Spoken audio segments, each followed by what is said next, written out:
Assalamualaikum warahmatullahi wabarakatuh. Perkenalkan, nama saya Nur Aini, NIM 53020190127, Prodi Ilmu Al-Quran dan Tafsir kelas B. Di sini saya akan sedikit menjelaskan mengenai tafsir Al-Misbah karya M. Quraish Shihab, surah Al-Hujurat ayat 9, yaitu tentang perdamaian, guna memenuhi tugas ulangan akhir semester mata kuliah Qiraatul Kutub yang diampu oleh Bapak Dosen Ulfi Putrasani M.Hum. Bunyi surah Al-Hujurat ayat 9 yaitu A'udzubillahi minasyaitonirrajim. Bismillahirrahmanirrahim.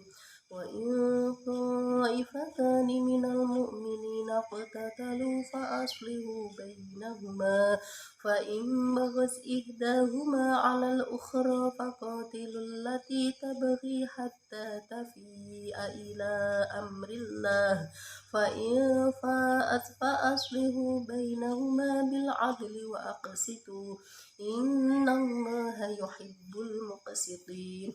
Shadaqallahul adzim. Artinya, dan jika ada dua kelompok dari orang-orang mukmin bertikai, maka damaikanlah antara keduanya. Jika salah satu dari keduanya berbuat aniaya terhadap yang lain, maka tindaklah kelompok yang berbuat aniaya itu sehingga ia kembali kepada perintah Allah. Jika ia telah kembali, maka damaikanlah antara keduanya dengan adil dan berlaku adillah. Sesungguhnya Allah menyukai orang-orang yang berlaku adil. Asbabun nuzul dari surah Al-Hujurat ayat 9 ini dikarenakan adanya persoalan di antara sahabat Rasulullah Shallallahu Alaihi Wasallam yang menyebabkan terjadinya pertikaian. Sebagaimana Imam Bukhari dan Muslim meriwayatkan dari Anas bahwa suatu ketika Rasulullah Shallallahu Alaihi Wasallam mengendarai keledainya menemui Abdullah bin Ubay. Abdullah bin Ubay lantas berkata, "Menjauhlah dari saya karena bau busuk keledaimu telah membuat saya tidak nyaman."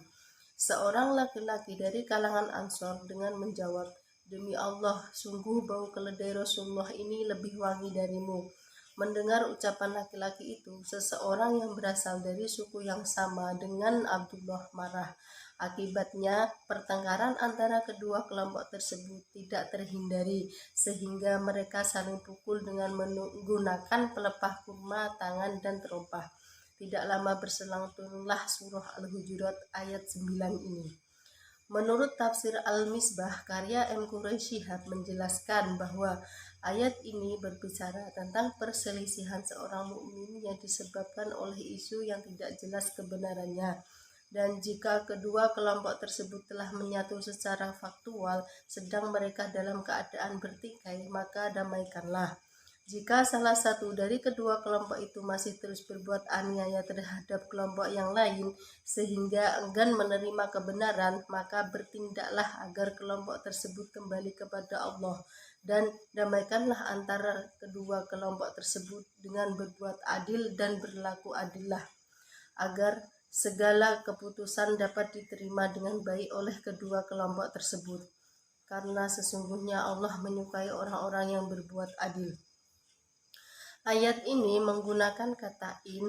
Kenapa demikian? Karena hal ini menunjukkan bahwa pertikaian antara orang-orang yang beriman itu sebenarnya dilakukan dan jarang terjadi.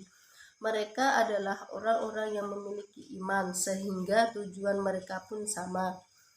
Kata iqtatalu terambil dari kata qotala yang artinya membunuh atau berkelahi atau mengutuk.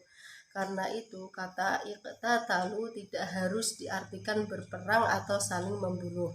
Adapun sebagian orang mengartikan berkelahi atau bertengkar dan saling memaki. Dengan demikian, kata faqatilu pada ayat ini tidak tepat bila diartikan pergilah. Dengan itu, lebih tepatnya yaitu tindaklah. Adapun kata tersebut bentuk kata kerja masa lampau, tapi tidak semua kata tersebut dipahami telah dilakukan, tetapi hampir dilakukan.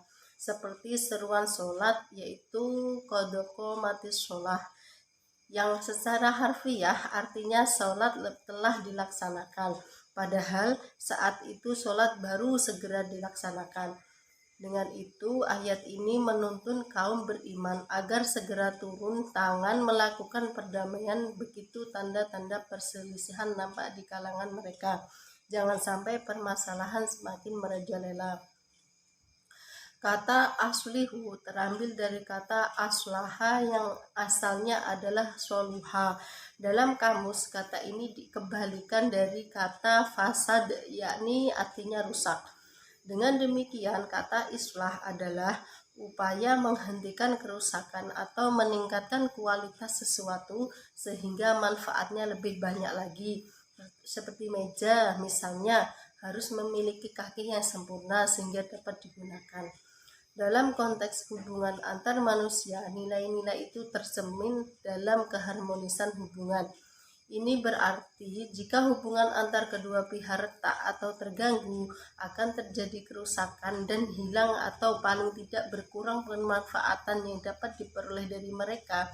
Maka dengan itu islah, yakni perbaikan agar keharmonisan itu bisa pulih. Dalam tafsir Al-Misbah, ayat ini memerintahkan untuk melakukan islah sebanyak 2 kali. Yang pertama terdapat pada kata fa'aslihu bainahuma tanpa diikuti kata adil, tetapi yang kedua dikaitkan dengan kata adil, yaitu fa'aslihu bainahuma bil adil. Dalam hal ini bukan berarti kata islah yang pertama tidak harus dilakukan dengan adil, hanya saja pada yang kedua ini ditekankan lebih keras lagi karena yang kedua telah didahului oleh tindakan terhadap kelompok yang menerima islah yang pertama. Dari sini sudah jelas bahwa ditegaskan untuk berlaku adil. Penafsiran M. Quraish Shihab ini dapat dipahami bahwa ayat ini memerintahkan kita untuk selalu